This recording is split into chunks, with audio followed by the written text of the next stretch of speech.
On repart, les amis. On repart. Alors, partage de la valeur. On en a déjà beaucoup parlé, Nicolas, Erwan. On en a beaucoup parlé ensemble, Erwan. Mais c'est vrai que tu m'apportes deux graphes qui sont exemplaires d'une communication que tu as faite devant les partenaires sociaux. D'ailleurs, c'est ça, Nicolas, pour l'Institut Molinari. Ouais. Donc, la part des salaires, d'abord, on va voir ça. Et jamais, en fait, c'est ça, hein, ce que tu dis. La part des salaires dans la valeur ajoutée nette n'a jamais été aussi élevée depuis 1980. 80, ouais. Ouais. Et donc ça veut dire une chose.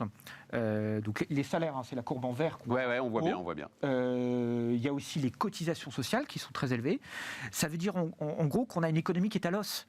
Si on veut améliorer la situation des salariés en augmentant les salaires, on se trompe. Parce que concrètement, vu la création de richesses, vu la valeur ajoutée de notre économie française, on est déjà au taquet. Voilà. Et le vraie chose inquiétante sur ce graphe, c'est les excédents d'exploitation des entreprises. On va le voir après. Parce que le levier est magique. Regardons les excédents d'exploitation. Voilà, les exploitations, donc on est la courbe en rouge. On est les plus bas d'Europe, on est très décalé. Alors il y a des petits aléas statistiques, je ne vais pas rentrer dans les détails, hein, qui fait que l'Italie et l'Allemagne, c'est un peu surdimensionné, en fait c'est un peu moins bien que ça. Mais grosso modo, on a des entreprises, on a un poumon de création de richesse qui fonctionne moins bien. Et ça... Et on devrait ajouter le graphe, ce qui nous permettra de citer un troisième think tank, Rexecode, que j'ai vu aujourd'hui sur la perte de valeur ajoutée dans les exportations de la zone euro. Hein. On ne parle pas de se battre contre les Chinois ou les Chiliens. Voilà, avec nos comparables. Et donc ça, tant qu'on aura ce poumon économique qui circulera, qui fonctionnera moins vite, ça irriguera moins bien notre économie. Donc les axes, on en avait déjà parlé. Hein. On a normalisé les impôts sur les sociétés, on a rejoint la moyenne. Il reste à normaliser les impôts de production, qui sont en fait des impôts contre la production, qui poussent ces délocalisations.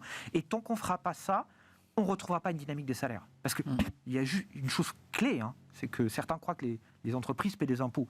Mais en fait, une entreprise ne paie jamais d'impôts. Elle le reporte sur son consommateur s'il veut bien payer. Et si le consommateur ne veut pas bien payer, elle se retourne vers l'actionnaire et le salarié.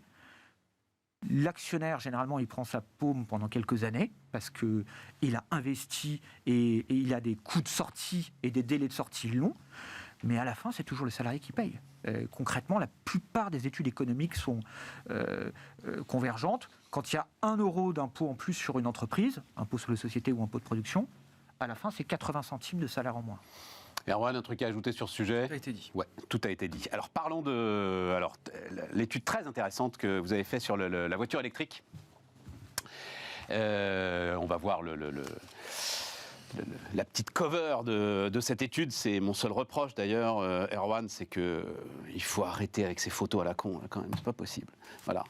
Il faut mettre des vraies photos, il faut arrêter avec les photos Windows. C'est un budget, tu sais, les photos libres. J'avoue, d'accord. Les droits d'image. Ouais, on revient au budget des think tanks. On revient au budget des think tanks. Alors, tu veux donner pour la fin de l'année, Stéphane? On va lui faire un putain d'adhésion, Stéphane. Mais je pense, mais écoute, c'est pas idiot. Non, mais oui, il faut être un peu cohérent avec soi-même à un moment. Je suis d'accord. Et donc, alors, on a dit beaucoup de choses. Moi, je vais tout de suite donc la conclusion de l'étude, c'est on va trop vite, trop loin. Mais ce qui m'a beaucoup intéressé, c'est la réelle différence, j'avoue parce que l'étude l'explique très très bien, entre trajet court et trajet long. Alors, on va voir un graphe un peu complexe, je vous le montre, mais Erwan va nous l'expliquer sur les émissions complètes, hein, des différents modes de propulsion, on va dire ça. Et en gros, on se rend compte, laissez-le à l'antenne qu'on ait le temps de bien le regarder, il y a une vraie différence en fait entre une petite batterie et une grosse batterie. Et tout est là. Et en fait, l'étude, c'est ça. Hein. Erwan dit, évidemment, pour les trajets courts en ville, etc. et tout, pas de problème. Pour les trajets longs, pour les berlines, c'est pas la solution. Tout à fait. Donc cette étude a été faite par un de nos experts qui est ingénieur qui s'appelle Philippe Charlez, il y a quelques mois déjà. Et en fait, l'idée, c'est de toujours pareil, c'est de se dire comment est-ce qu'une décision, justement, là en plus européenne, a été prise de manière totalement uniforme pour tout le monde, alors qu'en fait, il y a des granularités qui peuvent s'exprimer de manière assez différente. Dans l'étude, on cite aussi, Philippe cite aussi le nombre de bornes qu'il faudrait à terme, justement, pour pouvoir couvrir ça. Et là où c'est intéressant, c'est que le côté hybride, justement, sur les longs trajets, ça permet en fait d'avoir des pertes de rendement qui sont beaucoup moindres que ce que tu peux avoir justement sur l'électrique, parce que l'électrique est quand même à un rendement 3 fois moindre que le thermique. Bon, ça c'est de la thermodynamique, donc ça je vais pas me lancer là-dessus parce que je suis pas compétent là-dessus, mais de ce que j'ai compris, c'est que du coup, effectivement, cette hybridation de nos modes de transport, de dire en ville, effectivement, tu passes au 100% électrique, c'est faisable avec des formats type voiture 1 ou 2 places. Hein. Et donc surtout petite batterie, on l'a bien compris. Petit modèle, petite batterie. Petite batterie, et donc tu es à 74 grammes de CO2 par kilomètre, c'est ça. Grosse batterie, tu es à 122 grammes de CO2 par kilomètre, et là, tu deviens... En coût complet, en coût total. Voilà, de l'extraction à la production. Exactement, de l'extraction des mines jusqu'à la production. Et durée de vie aussi de la batterie. Et tu deviens finalement dans les ordres de grandeur des voitures thermiques. Tout à fait. Il y a ce qui se voit, ce qui ne se voit pas. Et là, du coup, à travers cette étude, ce qu'on avait voulu montrer, donc par la plume de Philippe Charlet, c'était de montrer effectivement qu'il y avait peut-être une solution hybride qui était effectivement de passer de prendre en compte la distance du trajet pour pouvoir avoir une politique différenciée, pour nous permettre en fait tout simplement de permettre à l'industrie de faire son retournement, pour ce qu'elle est en train de faire très bien, on a aussi l'occasion d'en discuter, mais aussi surtout de prendre en cause la réalité des chiffres. Et ça, quand tu l'expliques à la plupart des gens qui te disent effectivement ça pollue parce que je vois la fumée, l'électrique c'est super, ça fait pas de bruit, bah ça marque pas trop. D'où l'intérêt encore une fois de ce genre d'études et donc, du coup des think tanks. Tout à fait. Et l'étude explique très bien. Le problème, c'est que avec une obligation donc 2035 sur l'ensemble des modèles, les constructeurs, et c'est normal, et c'est ce qu'ils font aujourd'hui d'ailleurs, vont se concentrer en fait sur les grosses berlines parce qu'il y a plus de marge. Et donc vont se concentrer sur les grosses batteries. Et donc voilà. Tu restes plus polluant. Et donc du coup, tu ne vas pas vraiment améliorer ton bilan. Le deuxième élément étant, mais alors ça, celui-là, il aide. Ça, c'est vraiment pas dans le débat public. Enfin, je l'ai très peu entendu. En revanche, le deuxième élément, il est assez présent dans le débat public, et on va le voir, qui est que tu remplaces une dépendance par une autre. Et tu vas remplacer donc ta dépendance au pétrole par une dépendance aux métaux. Alors là, le graphe est un peu compliqué à lire à la télévision, mais je voulais juste vous le montrer. Une petite différence quand même. Je préfère être dépendant du Canada et de l'Australie, et même à la limite du Kazakhstan, que d'être dépendant de l'Arabie Saoudite. Voilà. Il y a là... petite dépendance. Et puis, d'ailleurs, c'est la une du Monde ce soir, le lithium, visiblement, on va aller le chercher. Enfin, mais il paraît qu'il y a des gisements en France. Donc, Ah mais oui, non, mais c'est là. Enfin, les terres rares ne sont pas rares. Elles sont rares parce qu'on a arrêté d'aller les chercher parce que c'était plus rentable. Voilà. C'est la question de cette nouvelle mondialisation entre guillemets qui a émergé depuis 2020. Moi j'ai cette phrase de l'économiste argentin Raoul Prebisch qui dit toujours la souveraineté, c'est la capacité de pouvoir choisir ses propres dépendances.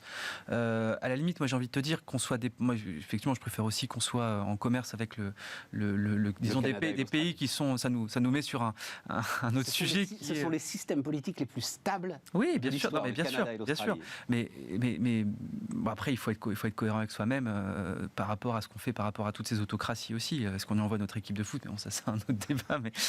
Mais tu vois, moi ce que je préfère, c'est me dire je suis dépendant de certains pays avec lesquels j'ai offert aussi une dépendance technologique. Ah, je comprends. Parce que dans ces cas-là, moi j'ai toujours en tête ce qui s'est passé en Inde avec la diplomatie du Doliprane. Les mecs, le 13 mars, ils ferment les exportations de Doliprane, enfin de principes actifs liés au Doliprane. C'est eux qui en produisent 90% dans le monde. Et ils le ferment pendant un mois. Ce qui fait que dans un mois et demi après, 2 mois et demi après, tu as commencé à avoir des tensions en France d'approvisionnement justement dans ta pharmacie. On n'avait rien à leur opposer. On ne pouvait pas leur dire oui, mais nous, on ne pourra pas vous exporter, je ne sais pas, de taxes, de normes ou justement d'électricité.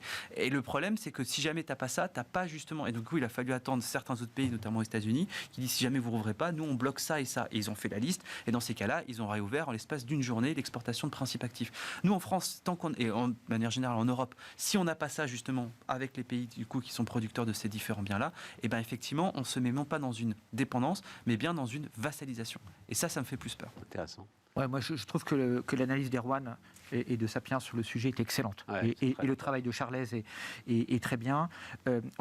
On est rentré dans une vision caricaturale où on dit, ben voilà, on a été très bon thermique, on a fait une révolution industrielle, on est des géants du thermique, on s'en débarrasse, on ne veut plus voir d'essence à partir de 2035, et ça sera tout électrique. Et donc ça, c'est le renoncement à l'idée d'un mix, c'est la création d'une dépendance. On voit très bien qu'on a des sujets de production d'électricité et qu'on pensait être des leaders et on pensait qu'on aurait éternellement une électricité pas chère, et c'est beaucoup plus complexe que ça. C'est aussi une vision un peu naïve. Pour construire une infrastructure de réseau, il faut des décennies. Donc 2035, bien sûr, ça va aider à aller plus vite, mais Ce qui pour plaide autant- en plus encore pour les trajets courts, où énormément, et notamment tous les banlieusards avec des pavillons, rechargent chez eux. Et après, comme le disait très bien Erwan, l'hybride est important parce qu'au-delà de la redondance, l'hybride est important parce que si vous avez une petite voiture électrique pour faire un trajet court, vous n'avez aucun problème. Si vous avez votre petite voiture électrique pour faire un Paris-Nice, ça ne marche pas. Et donc la tendance, c'est de prendre une plus grosse voiture. Oui, Vous c'est avez ça. une- Et les constructeurs te pousseront en plus à Et- prendre une plus grosse Mais voiture. la plus grosse voiture, c'est une batterie encore plus lourde. Voilà, c'est Et ce qu'on a donc dit. le bilan énergétique n'est pas bon. D'où l'intérêt de l'hybride. Alors l'hybride, ça peut être l'hybride dans le véhicule, ou par exemple il y a des solutions, je ne sais pas si vous avez par exemple, tu connais Hippie Thunder de Jean-Baptiste Segard. Tu prends ta petite voiture électrique, et puis derrière, quand tu fais ton trajet long, que tu fais 2 ou 3 fois par an, tu as ta remorque, une toute petite remorque compacte. Dans lequel tu as un moteur. Et tu as un moteur. Bon, Ça te permet d'éviter d'avoir la course à la batterie la plus grosse qui renchérit le véhicule et qui te dégrade ton bilan Alors, énergétique. c'est le credo d'un constructeur qui fait un tout petit peu plus de voitures que celui que tu as. dont Ah tu non, as lui, parlé. il fait des outils. En l'occurrence, c'est Toyota, si tu veux, Oui. voilà. Oui. Et donc Toyota, alors ça les avance, l'hybride c'est aussi un autre débat, etc. Mais juste Toyota qui est visiblement un peu de retard sur l'électrique, donc ça les arrange. Mais ce chiffre, il est quand même très impressionnant. Une même quantité de lithium fait une voiture électrique, donc grosse batterie, et 90 voitures hybrides. Et oui. Quand on en revient aux chiffres, quand même, on apprend des trucs des fois. 90 voitures. Donc, en gros, et moi je traduis ça autrement, en revenant sur l'étude de Sapiens, une même quantité de lithium fait une grosse berline et 90 voitures urbaines, petites voitures urbaines. Voilà. Et donc, la conclusion de ça, c'est qu'il faut arrêter de faire de la politique, il faut faire de l'économie politique. Ben oui. Et tant qu'on restera dans les registres politiques, on aura des décisions caricaturales, du type on arrête le nucléaire, après on l'ouvre, et ça sera la population qui en fera les frais. Et c'est pour ça qu'on a besoin des films. Tout est lié ce matin. Mais oui, mais c'était un peu mon but, mon cher Erwan. Mais, enfin, et en même temps, moi, juste pour terminer, je suis un peu partagé là-dessus parce que j'ai été frappé par l'accueil fait à Imerys sur sa décision de rouvrir une mine de lithium dans le centre de la France. En gros, tout s'est bien passé. Bien sûr. Pour l'instant. Pour l'instant. Mais visiblement, on n'a pas de ZAD, on n'a pas de recours, on n'a pas de truc, on n'a pas de machin, etc. Pour l'instant. Mais est-ce que tu ne crois pas que... Et c'est là où l'espèce d'urgence électrique dans laquelle on se met tous fait que la population se dit, bon, bah oui, à un moment, il faut être cohérent, et à un moment, oui, il faut aller chercher ce lithium, puisqu'on l'a, allons le chercher, et essayons de réduire nos dépendances. C'est l'espoir que j'ai. Et si tu ne te mets pas dans cette tension, les choses deviennent plus compliquées. J'admire ton optimisme, j'espérais le partager, mais quand je vois tous les différents projets des fois qui sont simples, hein, même une bassine, maintenant ça donne lieu à des guérillas urbaines, j'espère que ça va bien se passer. Mais le lithium, là, on est quand même sur un truc qui est enfin, ce que nous disent les experts, c'est que c'est pas très propre. Hein, enfin, tu fais un trou quoi. Ouais. Ah bah oui, c'est une mine. Oui. Et donc du coup, non mais c'est ce que je veux une dire, mine ou une carrière quoi. Alors là, l'avantage c'est qu'elle est souterraine. On a fait il y a eu des ZAD pour moins que ça quoi. Donc moi je l'espère, j'espère sincèrement qu'il y aura. Mais il suffit que t'aies que 15 activistes un peu allumés qui décident de s'y mettre pour que ça fasse un sujet national et qu'on en parle pendant des mois. Donc j'ai oublié d'en parler au début, mais en même temps, on était sur les think tanks. Il a parlé du Doliprane. C'est vrai que, Nicolas, toi, tu as ton masque en permanence pour nous rappeler le Covid. Et tu me disais que l'impact économique, alors, il est évidemment massif en Chine, et on a vu les annonces qui ont été faites il y a 2 jours, mais il reste larvé sur l'offre de travail partout dans le monde. Raconte-moi ça. Oui, alors, qu'est-ce qu'on voit sur Covid, c'est que il y a une partie de la population active qui se protège parce qu'elle a autour d'elle des personnes à risque, ou elle est elle-même à risque. Et donc ça fait des changements de comportement d'actifs qui se retirent. Alors ça prend différentes formes. Hein. Ça prend, par exemple, quand vous regardez les séries de l'assurance maladie française, les indemnités journalières d'arrêt maladie ne sont jamais revenues au niveau normal. On est toujours à 50% en plus que par rapport à 2019. 50%. Ah oui, c'est majeur, personne ne vous en parle. Hein. Non. Une prochaine fois, je viendrai avec les graphes. Mais oui. Ça progresse même par rapport à l'an passé. Et ça progresse même par rapport à 2020. Pourquoi ? Parce que vous avez toute une série de personnes qui... alors, certaines ont des symptômes, c'est ce qu'on appelle le long Covid, et elles sont incapables de travailler. Et puis il y en a d'autres qui se disent, voilà, j'ai ma chimio, je ne vais pas aller dans une salle de classe de l'éducation nationale qui n'est pas aérée, même si je mets un masque, je suis enseignant, je vais l'attraper et ça ne va pas du tout m'aider. Donc je reste chez moi. D'autres, c'est je me retire plus tôt, je prends ma pré-retraite plus tôt.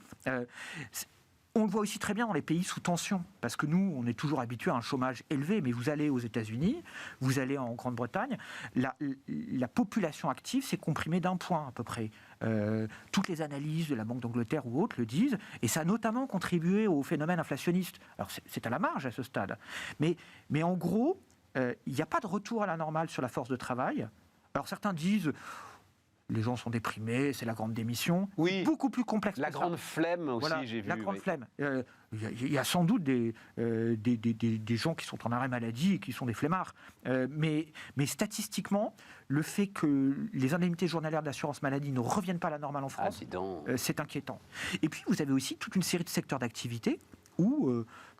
l'hôtellerie, la restauration, le spectacle, où il y a des publics qui viennent moins. Parce que on n'a pas fait l'investissement, par exemple, sur la qualité de l'air. La qualité de l'air, c'est un truc de base qu'on devrait faire pour les sujets pollution, pour les sujets protection des plus faibles. C'est investir, modifier les systèmes de climatisation pour avoir des filtres et puis nettoyer. Bon, ce genre de choses, on en a beaucoup parlé. Le président de la République a dit qu'on allait faire un grand plan d'investissement, puis comme d'habitude, on est passé à autre chose, on l'a pas fait. Et donc, on a le coût. On a un Covid long pour l'économie. Concrètement, ça veut dire que ça diminue notre train de croissance. Et ça, c'est hyper important pour nous parce qu'on est tous des héritiers de la division du travail, de cette économie où la richesse est faite dans l'échange. Et si on n'intègre pas qu'en fait, il faut investir pour protéger la division du travail, pour protéger l'échange, le risque, c'est qu'on ait le taux de croissance moindre. Alors, je pourrais même reboucler avec nos sujets retraite. On dépend de la croissance pour payer toutes les choses. Bien sûr. Non, mais tu avais vu ça, Erwan, cette histoire des arrêts de travail, de l'assurance maladie Non, ça j'avais pas vu le chiffre. Et c'est vrai que tout le monde ne parle que d'une forme de modification psychologique de notre rapport au travail. Mais non, mais il y a des faits objectifs. Et l'assurance maladie, elle fait ses contrôles comme avant. Donc, c'est... Mais je pense qu'on ne mesure pas encore toutes les conséquences qu'a eu cette période-là sur la modification de nos structures économiques. C'est d'ailleurs un travail qui est très intéressant à faire, mais quand on parle de nouveau monde, on a souvent moqué l'expression, disons qu'il y a des nouveaux déterminants, je pense. Il y a des nouveaux déterminants qui se... moi, je ne crois pas du tout à la grande démission qu'on a eue en France, mais tu as d'autres pays où ça s'exprime effectivement. Tu as des modifications qui sont opérées. Donc du coup, il faut avoir des réponses managériales, logistiques, structurelles, infrastructures. Donc ça, on n'a pas encore pris le... Mais c'est pour ça que c'est un travail très intéressant, parce que malheureusement, on remarquera les transformations qu'il y a eu que quand la poussière sera retombée, donc que quand la transformation sera mature. Et on ne le vit que comme un rapport au travail et pas du tout comme un rapport au risque et comme un rapport à la santé. Alors que toi, tu nous dis c'est un rapport au risque et un rapport à la santé. En fait, on a perdu notre culture du risque dans tous les domaines. Oui, dans cette émission, on a parlé Covid, c'est un sujet risque. On a parlé énergie, c'est un sujet risque, on le redécouvre. On a parlé retraite, c'est un sujet risque. La bonne gestion du risque, tous les experts en gestion du risque vous le disent, c'est créer la redondance. C'est avoir le choix, avoir du stock. Bon, voilà, en santé publique, on est à l'os. What if dans les entreprises. Voilà, c'est le nouveau mot clé des chaînes logistiques, des processus P2P, etc. En énergie, on est à l'os. En Doliprane, on est à l'os. En retraite, on est à l'os. What if. Et ça, les entreprises en ont pris la mesure. Alors, je me souviens très bien d'une interview qu'on avait faite ici avec celle qui était à l'époque la patronne d'IKEA en France. IKEA, le champion mondial du flux tendu et du just-in-time, et qui dit c'est un changement radical pour nous. Voilà. Tout à fait. Eux en ont pris la mesure, en tout cas. Oui. Il nous reste moins de 10 minutes. Immigration de travail ou dette, c'est les deux autres sujets que j'avais en tête. Donc la dette, on a un chiffre de France Trésor là, qui nous dit qu'on a besoin de 270 milliards d'euros en 2023. C'est à peu près stable, c'est toujours à peu près 10% du PIB. En moyenne, la France a emprunté à 1,03% en 2022. Belle perf, des gars de... Des champions. Ouais, belle perf des gars de France Trésor. Bon, voilà. Je sais pas, la menace de la dégradation de la note de la France par S&P est passée comme une lettre à la poste. Tout le monde s'en fout. Oui, et on a raison de continuer à s'en foutre, Erwan Je me rappelle le triple A, je venais de finir mes études quand il y avait les débats justement sur la perte du triple A. C'était un vendredi soir, François Baroin aux 20h. Moi, j'étais en fin d'études, j'avais des grands macroéconomistes parmi les enseignants, effectivement, qui disaient que c'était la banqueroute, quoi. Et au final, non. Donc, Mais en fait, la dette, c'est aussi un collatéral de l'économie. Bien sûr. Notre économie a besoin de dette parce que c'est ce qui back toute une série de choses. La question, c'est de la faire bien. Alors, moi, j'ai une petite remarque. L'agence France Trésor, c'est des grands pros. Oui. Alors, je vais revenir sur mon sujet favori du moment, les retraites. Si on avait déployé le quart, le 10e de l'intelligence, parce que notre sujet retraite qu'on aborde. Oui, parce que le rendement que vous me donnez sur le fonds de réserve des retraites, c'est une sacrée perf aussi. Sacrée perf. Il n'y a pas beaucoup de gérants qui ont ces perfs-là sur 20 ans. Et donc, si on combinait enfin les sujets, on ferait monter en puissance notre capitalisation collective. Alors, en fait, quand on regarde le compte de l'État, depuis le contre-choc du baby-boom, il est plombé par les dettes liées aux retraites des fonctionnaires. L'État a promis 2700 milliards à ses fonctionnaires. Si on mettait l'intelligence de l'agence France Trésor au service de ça, on arriverait à faire des économies de 10 à 20 ou 30 milliards par an. Donc en fait, il faut mixer les sujets, il faut arrêter de raisonner en silo dans l'État. Ils le sont un peu d'une certaine manière, Nicolas, parce que c'est eux qui lèvent la dette, donc après c'est de l'argent qui se retrouve un peu partout. On continue à vider le fonds de réserve des retraites, alors qu'il faudrait le faire monter en puissance, quitte à rajouter 100 milliards d'endettement. Non, mais je pense que c'est trop tard sur le... non, en fait c'est trop tard dans les idées. Oui, c'est trop tard, mais ce qu'il faudrait faire dans ces cas-là, c'est repartir from scratch, parce que de toute façon, déjà politiquement, aucun politique dira je vais rabonder le fonds Jospin, et il faut réécrire une autre histoire dessus. Regarde, on a vu Emmanuel Macron rouvrir, regretter d'avoir fermé Fessenheim. Mais tu l'as entendu dire qu'il regrettait Fessenheim? Non, c'est pas entendu dire, mais tu sais, alors ça, c'est le point qu'on avait eu hier avec des chefs d'entreprise qui étaient là pour parler du choc électrique. Et ils disaient, eux, chefs d'entreprise, c'était un argument hier très intéressant, quand vous avez fait une connerie, c'était sur l'annonce des coupures. Si vous ne commencez pas par dire, on a fait une connerie, vous n'êtes pas audible. Et alors, je prends votre point très intéressant de il aurait fallu border le truc, etc. et tout, et voilà. Mais aussi, il aurait fallu commencer par dire, c'est en partie de notre faute. Ok. Oui. Maintenant, voilà ce qu'on va faire. Mais c'est ce qui rend la communication gouvernementale inaudible. C'est-à-dire qu'on a l'impression de personnes qui justifient en permanence leur choix, alors qu'en fait, tout le monde sait que les gouvernements ne sont pas omniscients, et le fait d'accepter effectivement l'erreur, ou un choix regrettable, parce qu'on sait après, ex post, avec toutes les données qu'on aurait dû faire différemment, c'est clé. Et en plus, c'est terrible parce que tu as toutes les vidéos qui ressortent des membres de l'exécutif qui, 2019-2020, se félicitaient d'aller plus loin que François Hollande. J'ai vu ce matin une vidéo d'Emmanuel Vergon qui dit François Hollande l'a promis, nous on l'a fait. Aujourd'hui, c'est catastrophique. Il y a un seul homme politique qui s'est excusé il y a 10 ans. En 10 ans, il y a un seul homme politique qui s'est excusé. C'est sur la crise du Covid en disant on ne savait pas, on a merdé sur certains points, c'était Édouard Philippe. Et il a eu un pic de popularité juste après ça. Mais il ne s'est pas excusé sur Fessenheim, Édouard Philippe. Hier, il l'a dit à demi-mot. Il a dit j'aurais préféré ne pas celui qui il a comme d'habitude, mais je comprends pas en fait, parce qu'en plus on perd du temps, parce que plus justement ils vont attendre avant de dire on a fait une bêtise, plus justement on va mettre ce sujet sur la table. Après, moi j'attends aussi que Jospin s'excuse pour Super Phoenix, que Dominique Voynet s'excuse pour tout ce qu'elle a pu faire. Super Phoenix aussi, ils étaient ensemble. Super Phoenix aussi, c'était le package. Il y a eu des bubures. C'était le package pour la coalition arc-en-ciel. Alors on disait pas encore arc-en-ciel à l'époque, non, c'était majorité plurielle. C'est gauche plurielle. Gauche plurielle. Et c'est pour récupérer 2,34% des voix. Qu'est-ce qu'on peut dire en 3 minutes sur le sujet de l'immigration de travail ? On en a déjà beaucoup parlé ensemble, Erwan, c'est toi qui m'avais dit, le sujet qu'on a, c'est que en fait, on n'attire que des sous-qualifiés. Voilà. C'est ce que disent les études en tout cas. Oui. Ce que disent France Stratégie et le Conseil d'analyse économique. Ce qui pervertit tout le débat en fait. Tout à fait. Ça pervertit tout le débat. Alors moi, j'ai pas étudié sous l'angle économique, et j'ai aussi l'impression qu'on traite mal les gens. C'est-à-dire que ceux qu'on a, on ne les traite pas nécessairement bien. Il faut l'étudier sous l'angle économique, c'est l'angle qui nous intéresse, nous. Nicolas. En gros, tu as l'UMIH là qui. Non, je veux dire sous l'angle qui social. tape du poing sur la table et qui dit social. OK, il faut une régularisation massive de l'ensemble de ceux qui sont dans des cuisines Mais bien sûr. à faire cuire vos pâtes, quoi. Voilà. Et puis, c'est pas parce que la préfecture vous convoque dans 2 jours à telle heure que vous pouvez y aller. Et puis, l'accueil doit être correct. Ça, je te et puis, confirme. ça Alors, doit pas être le vigile en sortie qui vous donne enfin la procédure parce qu'on ne vous l'a pas donné en amont. Il y a un laisser-aller global, c'est-à-dire que il n'y a pas de choix qui sont faits. Vous allez aux États-Unis, au Canada, en Australie, ça fonctionne très bien. Il y a des critères, ils sont connus, il y a des procédures. Vous êtes dans les critères ou pas.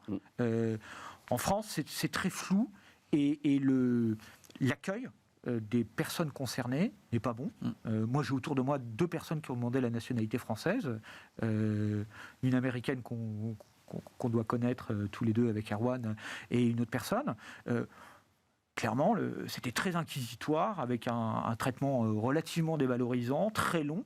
Et c'est très surprenent. Et elle parle français, l'américaine les 2 parlent français merveilleusement bien, aussi bien que nous. Et ben non, on leur a montré que c'était des sous-personnes. Elles ont été éduquées comme vous et moi, et qu'il fallait attendre très longtemps dans l'administration française, et que c'était normal que ce soit très complexe.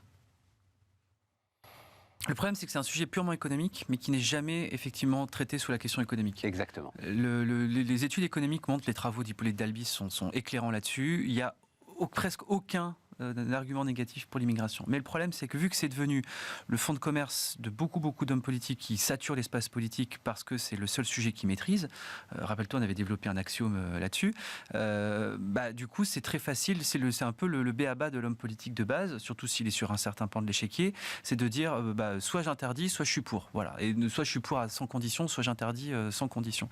Et dans ces cas-là, malheureusement, ce débat est complètement saturé, et aujourd'hui, il n'y a plus du tout de place pour la nuance sur ce débat-là. Et pour justement, parce que du coup, ce qui fait qu'en fait, on a aujourd'hui une immigration dont on a structurellement besoin en France, mais qui est extrêmement maltraitée. Je suis d'accord. Quand tu regardes, moi, ce qui m'horripile, c'est les hommes politiques qui disent on ne peut pas interdire l'immigration parce qu'on en a besoin pour balayer nos rues, etc. C'est-à-dire que c'est le seul horizon qu'on donne à ces gens-là. Il n'y a rien d'autre qu'on peut leur apporter. Et quand j'entends en plus le ministre de l'Intérieur qui dit... Et comme ça, en plus, tu n'attires que des sous-qualifiés. Et quand j'entends le ministre de l'Intérieur qui dit on va attirer des gens, on va régulariser des gens pour qu'ils viennent, mais une fois qu'on n'a plus besoin d'eux, on les renvoie chez eux. Mais c'est quoi on fait de l'immigration par intérim. Merci les amis. C'est scandaleux. Débat saturé, ça me plaît beaucoup. Merci à tous de nous avoir suivis. Demain, Aurélie Planex. Petite pause lundi et mardi. On vous mettra des rediffusions lundi et mardi et on se retrouve en direct mercredi pour continuer nos débats sur Bismart.